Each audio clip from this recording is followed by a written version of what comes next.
वर्णानामर्थ संज्ञानां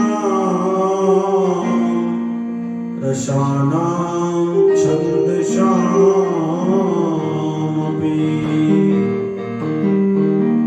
मंगलानां च कर्तारो वन्दे वाणी विनायको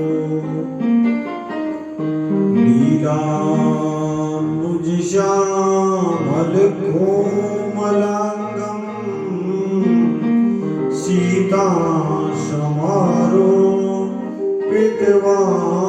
सीतासमारोपितवामभागम् बाणो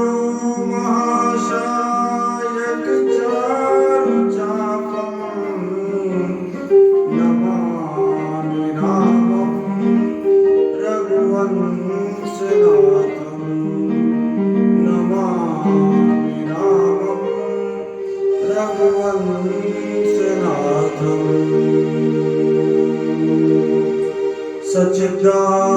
सच्चिदानन्दरूपाय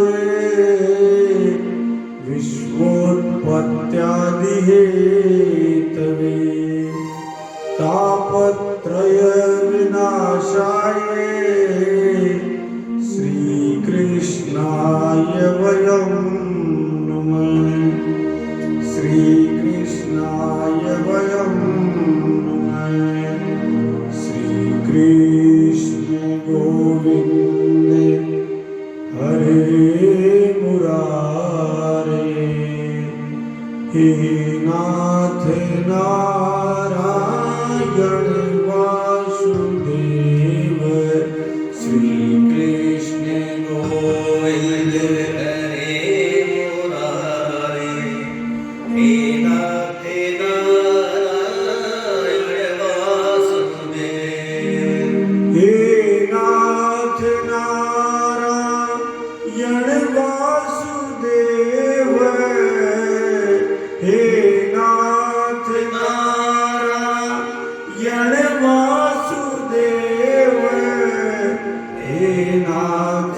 नारायण वासुदेव श्रीकृष्ण गोविन्द हरे मुरारे हे नाथ नारायण वासुदेव अग्रे कुरूणां मथ पाण्डवानां दुःशासनानां हतवस्त्रकेशा कृष्णा तदा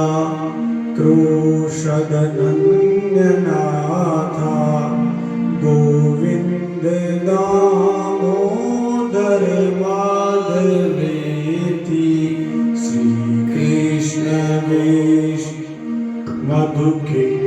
मधुकीटभारे भक्तानुकम्पिं भगवन् मुरारे श्रीकृष्ण विष्णु मधुकीटभारे भक्तानुकम्पिं भगवन् मुरारे त्रायस्व मां केशवलोकनाथं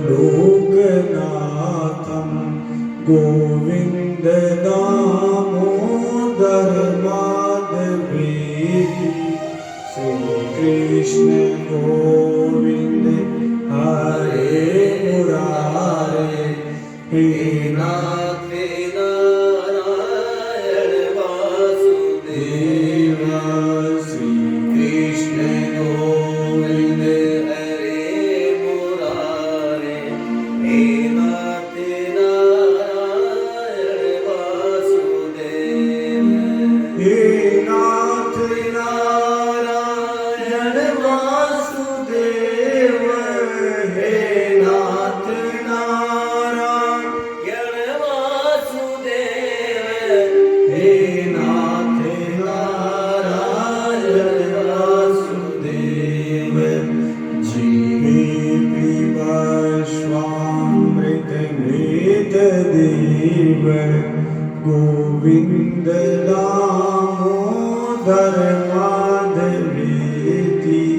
श्री कृष्ण गोविंद हरे मुरारे हे नाथ नारायण वासुदेव श्री कृष्ण गोविंद हरे मुरारे हे नाथ नारायण वासुदेव श्री कृष्ण गोविंद हरे मुरारे हे नाथ नारायण वासुदेव राधे कृष्णा राधे कृष्णा राधे कृष्णा राधे कृष्णा राधे कृष्णा राधे कृष्णा राधे कृष्णा राधे कृष्णा राधे कृष्णा राधे कृष्णा राधे कृष्णा राधे कृष्णा राधे कृष्णा राधे कृष्णा राधे कृष्णा राधे कृष्णा बोलो श्री कृष्ण गोविंद हरे मुरारे हे नाथ नारायण वासुदेव। जगतपति भगवान श्री कृष्ण चंद्र की जय है। आइए एक बार फिर अपने मन को भगवान कृष्ण में रमण कराते हैं और इस यात्रा को आगे बढ़ाते हैं। कल हमने यात्रा को विराम दिया था माँ रोदिदस्य जननी गौतमी पति देवता।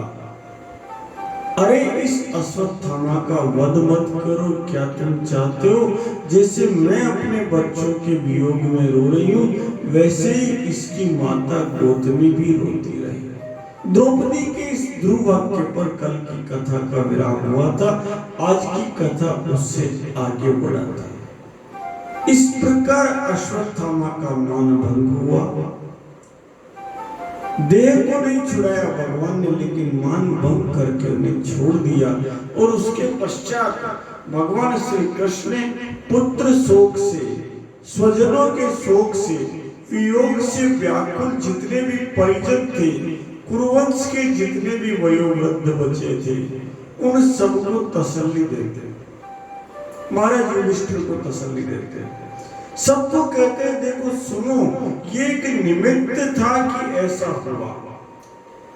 निमित्त था, नारायण को निमित्त बनाकर सृष्टि का पालन करना होता है, निमित्त बनाकर ही सृष्टि का संहार करना होता है। जैसे भगवत गीता के एकादश अध्याय में जिस समय पर अर्जुन घबराए हुए थे तब भगवान ने कहा सुन तो निमित्त बन जा, तेरा काम केवल निमित्त बनकर युद्ध करना। ये सब तो तभी मर गए जब द्रौपदी की लाज लूटी थी। अग्रे कुरुणा मथ पांडवानाम दुःशासना नाहत वस्त्र केशा।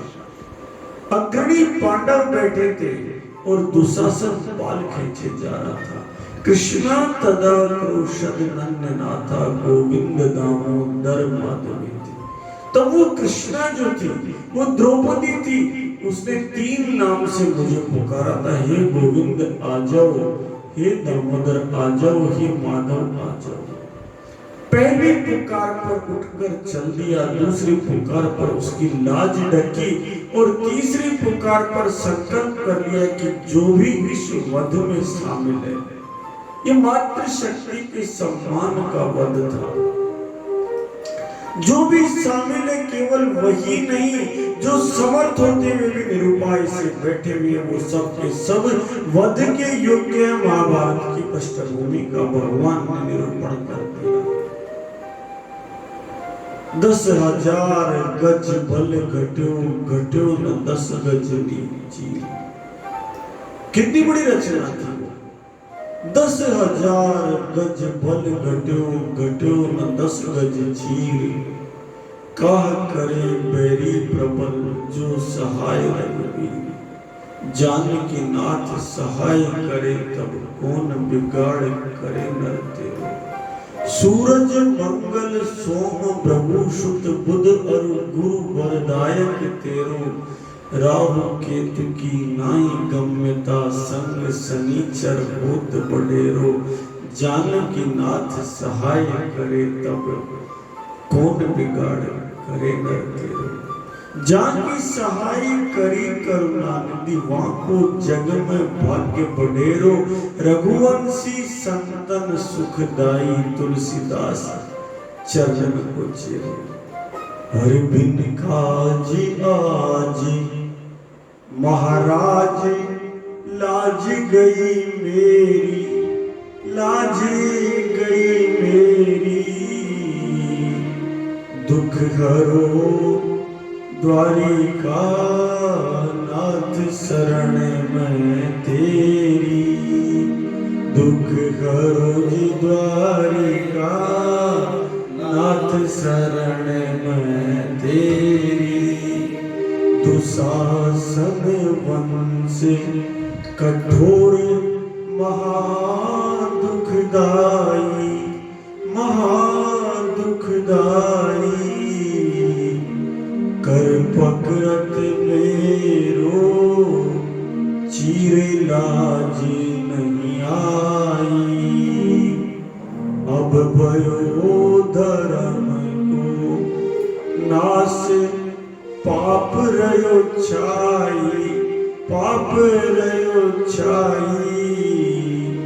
लखी अधम सभा की, और नारी बिल गाई। करनी दुर्योधन सकुनी आदि खल घेरी, आदि खल घेरी। दुख हरो जी द्वारिका नाथ, शरण में तेरी। अरे तुम संतन को सुख देत देव की नंदन, देव की नंदन। हे तारण तरणे गोपाल मुनि ने मनरंजन। हे तारण तरणे गोपाल मुनि ने मनरंजन। तुम कियो सिया दुख दूर, संबुधन भंजन, संबुधन भंजन। हे तारण तरणे गोपाल मुनि न मन। करुणा निधान भगवान करी कहाँ देरी, करी कहाँ देरी। दुख हरो द्वारिका नाथ, शरण में तेरी। श्री कृष्ण विष्णु मधुकेट भारे, भक्तानुकंपिन भगवन मुरारे। त्रायश्व माम केशव लोकनाथ, गोविंद दामोदर माधव।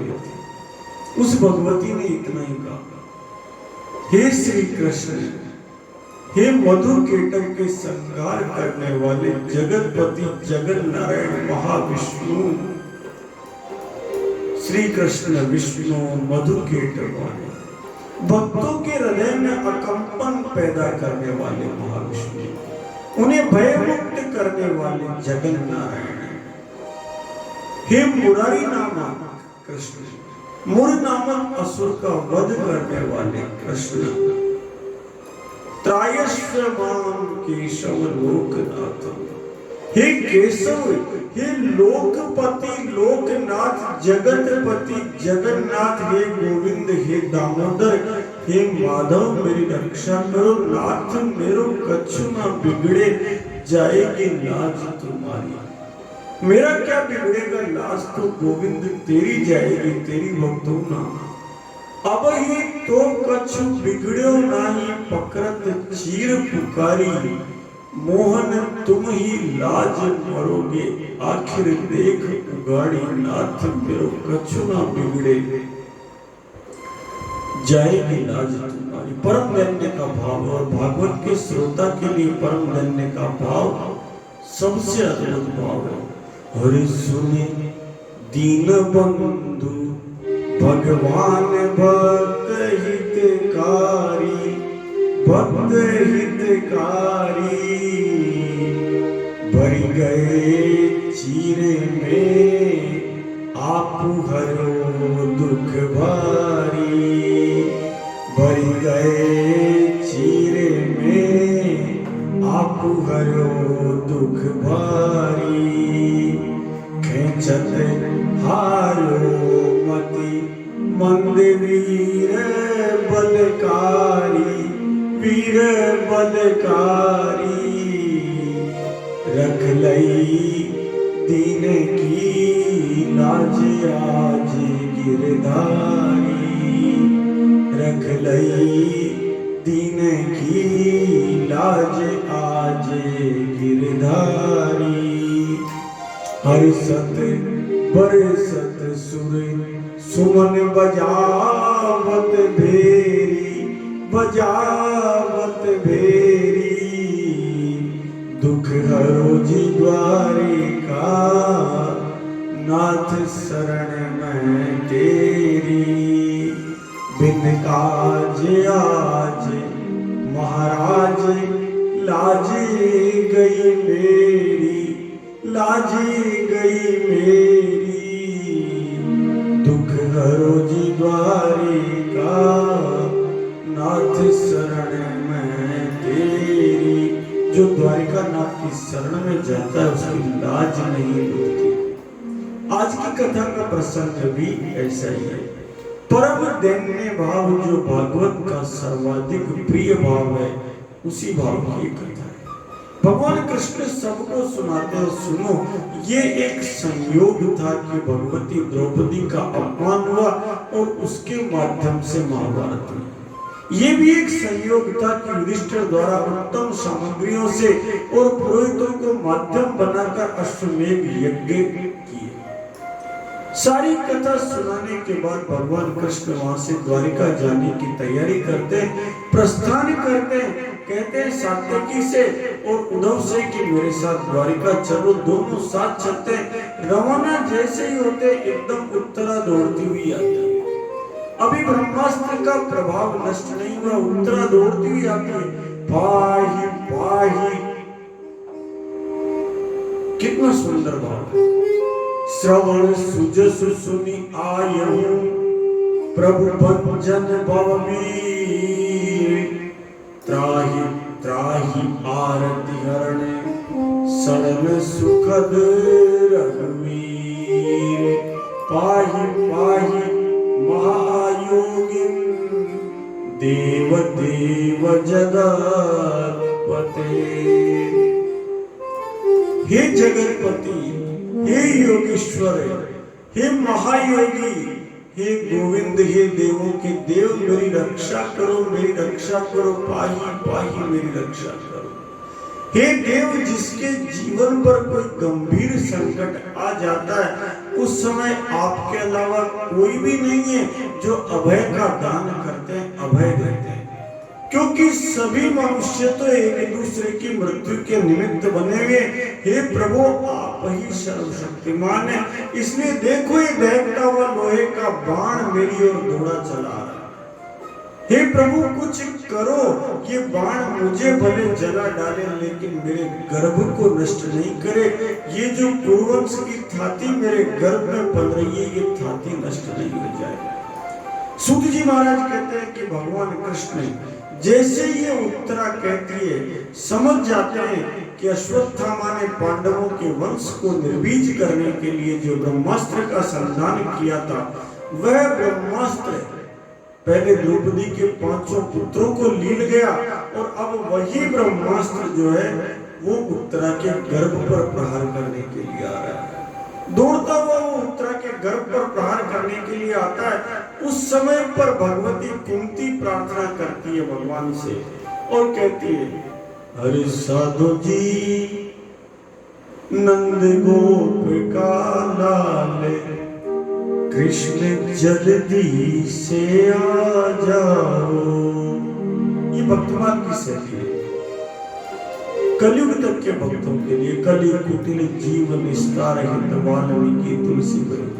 इसमें पद्य रचनाएं भागवत की इसीलिए मेरे द्वारा की गई ताकि सानंद आप भागवत का आनंद महसूस कर सके। साधु जी नंद गोपिका लाल कृष्ण जल्दी से आ जाओ। साधु जी हे दीनों के नाथ अकिंचन के धन आ जाओ। साधु जी जगतपति जगन्नाथ, साधु जी जगतपति जगन्नाथ प्रकट हो कष्ट मिटाओ, प्रकट हो कष्ट मिटाओ। साधु जी ब्रह्मास्त्र की आग डाल अमृत बुझवाओ। साधु जी ब्रह्मास्त्र की आग डाल अमृत बुझवाओ। प्रभु भक्त की टेर सुनो, राखो जन की लाज। बचा परीक्षित लाड लो, बचा परीक्षित लाड लो। गर्भ बचाओ आज, गर्भ बचाओ आज, गर्भ बचाओ आज।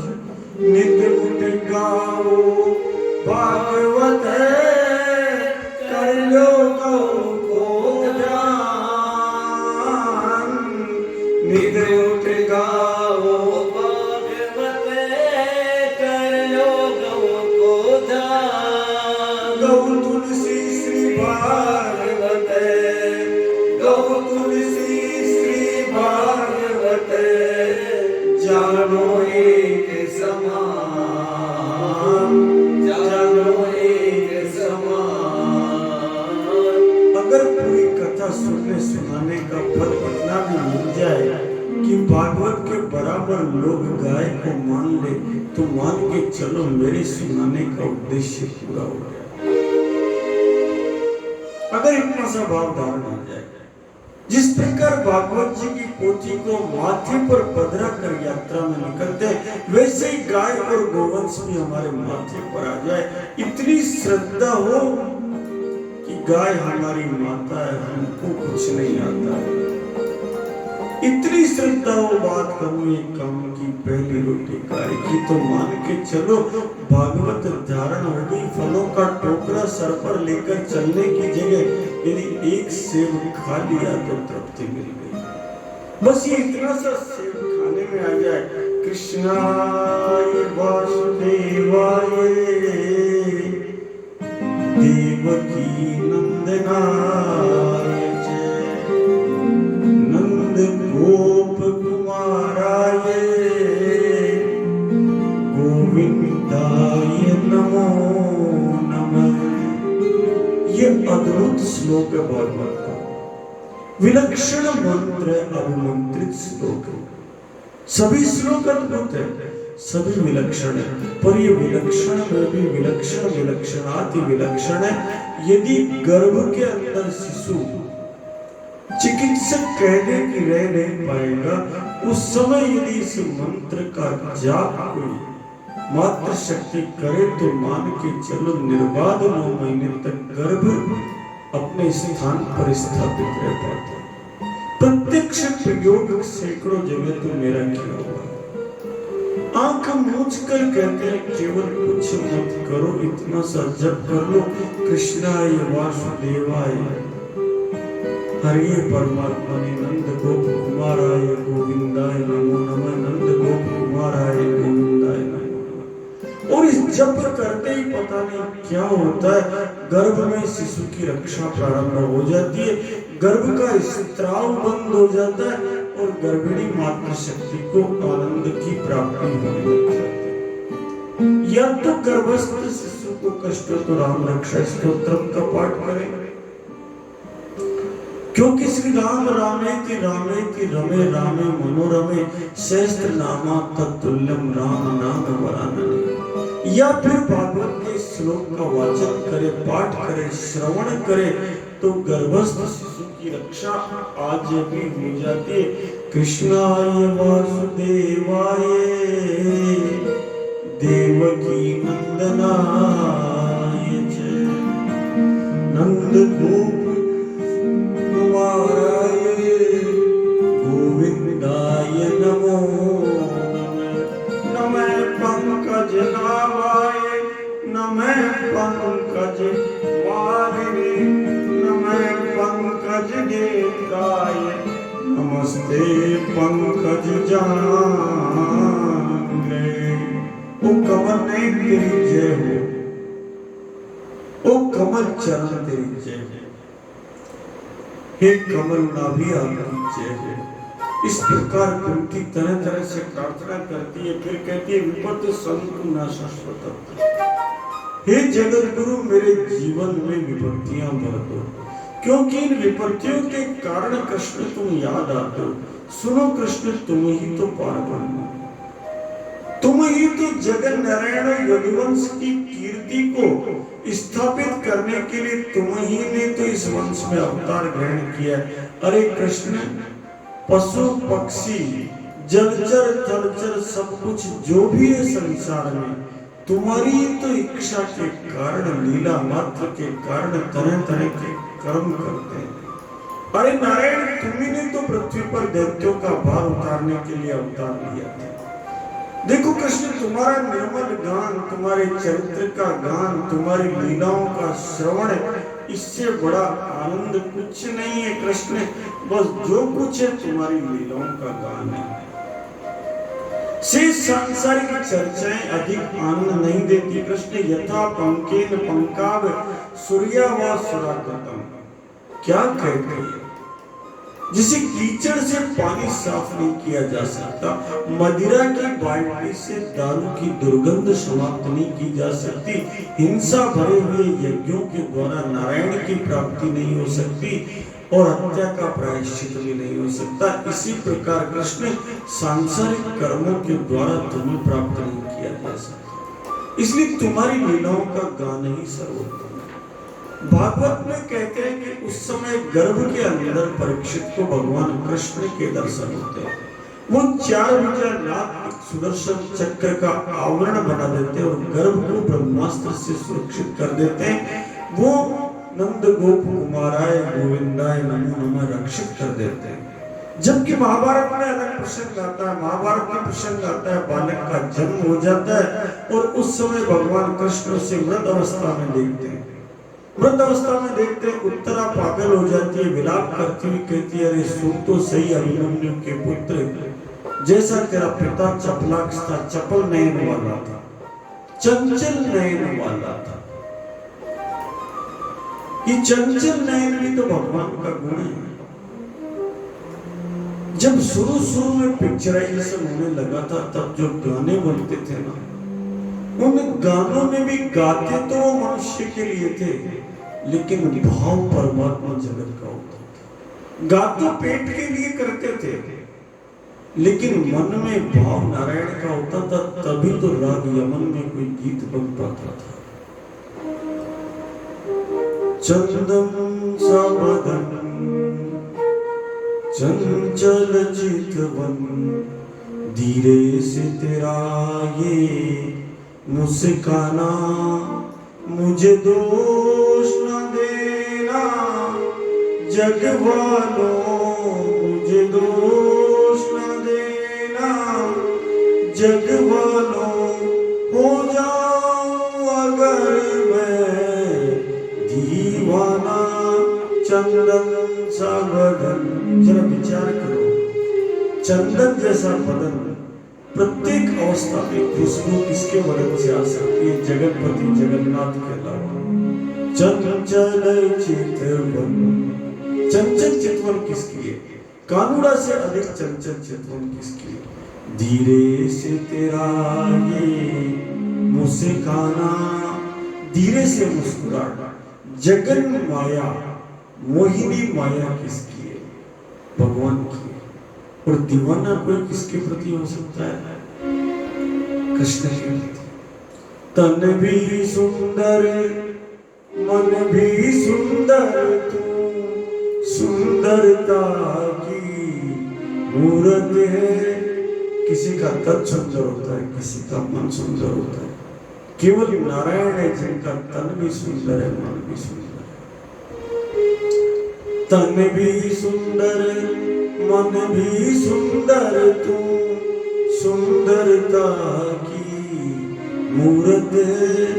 किसी और को शायद कम होगी, मुझे तेरी बहुत जरूरत है।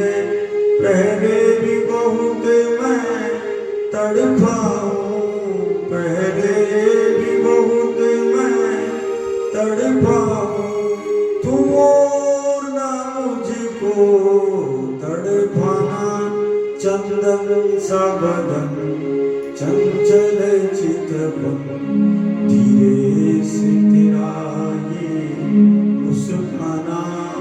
ये विशाल नयन जैसे नीले गगन, पंछी की तरह खो जाऊं मैं। सिरहाना जो हो तेरी बाहों का, अंगारों पे सो जाऊं मैं। मेरा बैरागी मन डोल उठा। कितना अनुभव है। अगर तेरी बाहों का सिरहाना मिल जाए जगतपति नारायण, अंगारों पर सो जाऊं। मनुष्य के सहारे पर तो कोई भी अंगारों पे अग्नि पे नहीं सोता। चिता की अग्नि पे तभी सोया जाता है जब जगतपति जगन्नाथ का आश्रय सामने होता है। और कामी मन नहीं है, बैरागी मन डोल उठा। मेरा संन्यास्त मन डोल रहा है। कितना सुंदर भाव। मेरा बैरागी मन डोल उठा, मेरा बैरागी। मूल विषय पर आ जाते हैं।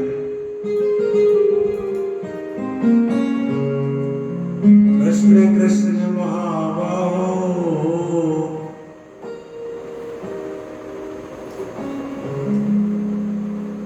महाभारत में प्रसंग आता है कि भगवान कृष्ण 6 संकल्प व्यक्त करते और अंत में कहते हैं, यदि मैंने केवल और केवल धर्म के कारण महाभारत के युद्ध में सम्मिलित होना स्वीकार किया हो तो ये जो उत्तरा का बालक है जिंदा हो जाए। वो कहते हैं जिस प्रकार अमृत छिड़का जाए वैसे वो बालक जिंदा हो जाता है। भागवत में अनेक कथा आती है। भागवत में आती है कि उस समय गर्भ में स्थित उस बालक को जब अश्वत्थामा का ब्रह्म तेज से युक्त बाण सता रहा था, उस समय उस बालक ने गर्भ में देखा कि आंखों के सामने एक ज्योतिर्मय पुरुष खड़ा हुआ है। अत्यंत सुंदर श्याम शरीर है, बिजली के समान चमकता हुआ पीतांबर धारण किए हुए, सिर पर सोने का मुकुट झिलमिला रहा है।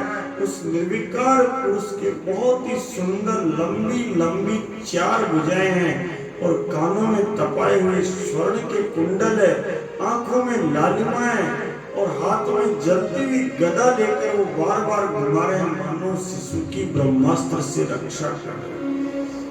अपने समीप गर्भ में वो पुरुष जब दृश्यगत होते हैं तो वे बालक बार बार परीक्षण करता है कि ये कौन है जो मेरी रक्षा कर रहे हैं। और इसी के कारण उस बालक का नाम परीक्षित रखा गया। वो तेजस्वी बालक समय पाकर के जब जन्म लेता है तब भगवान ने उसकी रक्षा की, इसलिए ब्राह्मणों ने संतुष्ट होकर कहा, सुनो युधिष्ठिर जी महाराज, सुनो कुरुवंश के शिरोमणि जी, काल की गति से कोई भी नहीं जीत पाता, लेकिन साक्षात जगन नारायण भगवान ने रक्षा कर दी, अन्यथा ब्रह्मास्त्र से वंश का नाश तय था। इसीलिए परीक्षित का जन्म हो गया। सुनो, हमने इसकी जन्म पत्री जन्मांग चक्र देखा है। ये जो जन्मांग चक्र है बड़ा विचित्र है, अद्भुत विज्ञान है भारत का। जिस समय पर यूरोप के लोग ये नहीं जानते थे कि आकाश में कब सूरज उगेगा, तब इस पंचांग के द्वारा हमारे पूर्वजों ने श्रेष्ठ साधना से ये बता दिया था कि सूर्य ग्रहण कब होगा, इसीलिए चाणक्य ने कहा दूर संचर। किसी ने आकाश में दूत नहीं भेजा, उसके बावजूद जिस ब्राह्मण ने पंचांग के द्वारा ये कह दिया कि सूर्य ग्रहण कब होगा, चंद्र ग्रहण कब होगा, बताओ उससे बड़ा विद्वान कौन होगा। आकाश के ग्रहों की गति को तय कर दिया। आज के पढ़े लिखे लोग पता नहीं क्या हो गया, आज वो कहते हैं ग्रहों की वक्री गति होती ही नहीं है, कल्पना मात्र रेट्रोग्रेड मोशन। जबकि शास्त्र परंपरा में उल्लेख मिलता है रेट्रोग्रेड मोशन क्या होता है, डायरेक्ट मोशन क्या होता है। सेलेस्टियल बॉडीज के अंदर किस प्रकार वो एक चक्र से दूसरे चक्र में, राशि चक्र में परिवर्तन करती है, 13 डिग्री 20 कला का पूरा काल पार करती है। और इसीलिए भारत का तिथि विज्ञान पूर्ण वैज्ञानिक है।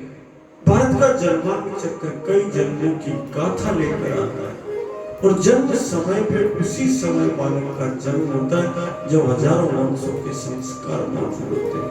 उस समय बचक्र में जो ग्रहों की स्थिति होती है उसे योग्य ब्राह्मण बैठ करके और एक कुंडली का निर्माण करता है, 9 ग्रहों को 12 राशियों को साथ लेकर के, और उस कुंडली के द्वारा फलित का विवेचन करता है जो जीवन में बहुत काम आता है। अद्भुत विज्ञान है ज्योतिर्विज्ञान। आज वह ज्योतिर्विज्ञान के भविष्यवक्ता कहते हैं सुनो सुनो महाराज, ये जो बालक है ये इक्ष्वाकु के समान अपनी प्रजा का पालन करेगा और दशरथ नंदन भगवान श्री रामभद्र के समान ब्राह्मणों का भक्त होगा, सत्य प्रतिज्ञ होगा। अरे महाराज ये उसी पर नरेश शिवी के समान दान दाता होगा, शरणागत वत्सल होगा और यज्ञ करने वालों में दुष्यंत के पुत्र राजर्षि भरत के समान प्रतापवान होगा।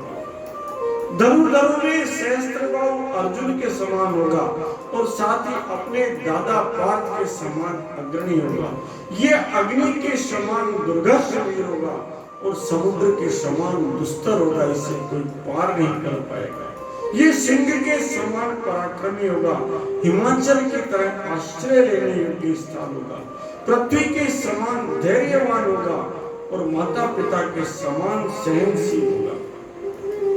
इस बालक में पिता में ब्रह्मा के समान समता होगी, प्राणियों को आश्रय देने में लक्ष्मीपति भगवान विष्णु के समान होगा, समस्त सद्गुणों की महिमा धारण करने वाला ये बालक भगवान श्री कृष्ण का बहुत बड़ा अनुयायी होगा, राजा रंतिदेव के समान उदार होगा और ययाति के समान धर्मवान होगा, बलि के समान धैर्यवान होगा और भगवान कृष्ण के प्रति दृढ़ निष्ठा में बालक प्रहलाद के समान। ये ढेर सारे यज्ञ करेगा, वृद्धों की सेवा करेगा, इसके पुत्र भी राजर्षि होंगे और मर्यादा का उल्लंघन करने पर ये कलयुग को दंड देगा। ये पृथ्वी माता और धरती की रक्षा के लिए कलयुग का दमन करेगा, जिस समय ये गाय और नंदी के रूप में धरती और धर्म की वार्ता सुनेगा। और जब समय आएगा तो ये गृहस्थ जीवन को त्याग देगा। जब प्रारब्धवश ये स्थापित हो जाएगा, इति लंघित मर्यादम तक्षक सप्तमी, 7वें दिन नाक काटेगा, तब ये बालक संसार को त्याग करके गंगा किनारे चला जाएगा और अपने शरीर को त्याग करके अभय पद को प्राप्त होगा। ये बालक संसार में परीक्षित के नाम से प्रसिद्ध होगा, क्योंकि इस बालक ने गर्भ में ही भगवान की परीक्षा देखी, किस प्रकार यह परीक्षण करता रहा कि कैसे भगवान रक्षा करते हैं, इसलिए ये बालक परीक्षित के नाम से विख्यात है। इसके अलावा जो इस रहस्य को जानते हैं कि गर्भ में भगवान विष्णु ने इसकी रक्षा की, वो काल पाकर ऋषि लोग दूर रूप से इस बालक का नाम रखेंगे विष्णु दत्त। भगवान विष्णु द्वारा अलग से जन्म दिया जाने के कारण ये विष्णु दत्त के नाम से विख्यात होगा। इस प्रकार परीक्षित के जन्म की कथा आज हमने सानंद सुनी है। कल फिर एक नए अध्याय के साथ विष्णु पितामह के स्वर्गारोहण के साथ फिर मिलेंगे, फिर चर्चा करेंगे, फिर इस भागवत को धारण करेंगे, फिर गौ सेवा के लिए मन को बनाएंगे। जगत जननी गौ मात की जय, नंदी भगवान की जय, बछड़ा भगवान की जय, बछड़ी भगवान की जय, श्रीमद् भागवत महापुराण की जय, कृष्णचंद्र भगवान की जय, सियापति रामचंद्र की जय, जगतपति रामचंद्र की जय, मेरे पति रामचंद्र